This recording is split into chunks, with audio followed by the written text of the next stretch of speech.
Hello everyone, welcome back to Durbanites FPL Game Week 31 review, Game Week 32 preview.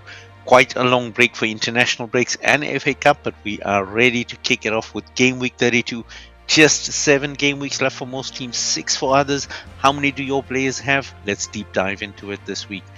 So just note guys, it's a Friday deadline, 7:30 is the deadline. Starting with the table here, RoboKlopp still way ahead, just about 200 points clear. 30 points a week is the ask in order to catch her. Not sure if anyone has the way to do that. Looking at the team, Coconut Staran jumping up again into 6th position, challenging now to get into the top 5. Jurassic Jumper still holding on to top 10, but now challenged by Fatih FC, who is equal with her and just a little bit behind. Look at the two champions as well, starting to try and make their way into the top half of the table. All very exciting as well. Let's see how it'll play out in this week. Now guys, going into the next setup, player selections, look at this, a lot of wild cards played in this particular week. Antoine Semenyo holding on to 12 out of 20 managers and Virgil van Dijk 11 out of 20. No Erling Haaland because of the blank, a lot of other players dropping off as well. Now looking at the differentiators, Anthony Gordon, Nico Williams and Ilman and Jay, all of them one manager taking a chance on them and getting the points. Bruno Fernandes, 9 managers taking the chance on him and picking up 13 points, which is excellent. Now going forward, we want to look at the hits and misses. Not too much to talk about this week. One stone wall from Mohamed Amin, well done to him, 20 plus points, and Fatih picking up a hot bench in a week where these 19 points could have really helped her as well. Unfortunate there.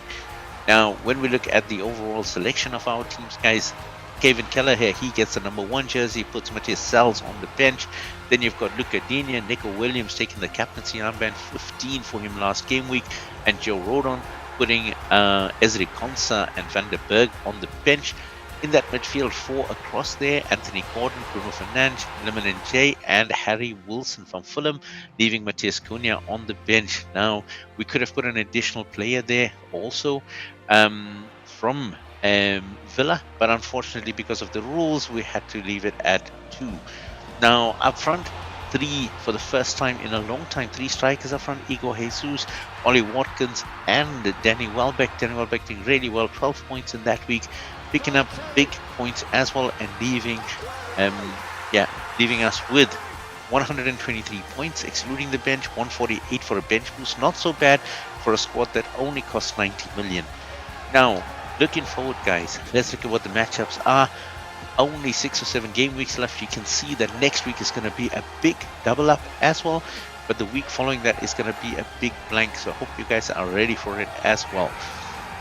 Now looking at the teams that have fixtures that we'll look at, Aston Villa probably a good run in towards the end of the season. Also Brighton with that double coming up next week, a good punt to pick up some points. Leeds as well with the double coming up next week. Man City, who do have Chelsea and Arsenal, but 3 points in 2 game weeks. Also doing really well against Liverpool, doing really well against Arsenal in the Carabao Cup. Erling Haaland with a hat-trick. Is it time to bring him back? I guess we'll only know when people start doing the transfers. And then you've got Sunderland down there who've got a fairly good run. Wolves got a good run on paper, but it's going to be a lot of battles there down in the relegation team, so depends how they can do. And the same for West Ham. Don't forget guys, Spurs are also in those battles and they have much tougher games coming up. Let's see if Roberto De Zerbi can do something different. Now based on that guys, we're going to have a look at what players we'll select from the back line. Roofs is still doubtful for Sunderland, but if he plays you might want to take a chance on him because he's got great fixtures. Vicario is doubtful for Spurs, so expect Kinski to come in, and Allison is out for Liverpool, so we've had Mamadeshvili in there most of it. Now Martinez is the pick because of the fixtures for Aston Villa, for Bruggen, for Brighton as well with that double, and Roofs for Sunderland as I said. Now looking at the back line, Timber for Arsenal is doubtful. He's been picking up a lot of knocks along the way.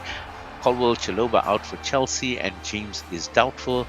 Fabian Schär and Sven Botman, both of them highly doubtful for Newcastle. Guardiola still out for City, so I expect Mark Gahey will be running that. And then Patrick Dogu still out for United, and Dan Ballard doubtful for Sunderland. Now looking at the picks though, Luca Digne and Matty Cash, good picks for Aston Villa over the next couple of weeks. Van Heck for Brighton, Malik Tor for Newcastle, and Lewis Hall. And then you've got for Manchester United, Mazraoui and Shaw. Dallow is also an outside shout there since Dogu is still out, and a lot of their centre backs are out as well. Mukiele and Ballard for Sunderland, those pairings really, really good. And that will take us then into the midfield. Still a lot of injuries as well. Spurs still struggling a lot. Kudus, Tell. I've taken out Madison and Kulusevski because they look like they'll be out for the entire season. So it's really, really tough for them. Arsenal struggling as well. Merino still injured long term. Saka's got a knock and is highly doubtful. Jack Grealish is out for the season. Iliman J is doubtful. Luis Miley and Bruno Guimaraes both doubtful but might play this weekend because Newcastle want to keep the gaps close. Tielemans still out for Villa. Enzo might be back for Chelsea. It's a tough one. He has apologized. The club has accepted his apologies for his comments, so he might be available for selection, but it's very tough to say at this moment in time. He is marked as not available for selection. Stash is out for Leeds, and Somerville is doubtful for West Ham, but I think with the battle the way it is for relegation, he will probably be chanced. For the picks, Morgan Rogers and Douglas Luiz join John McGinn as the picks from Aston Villa.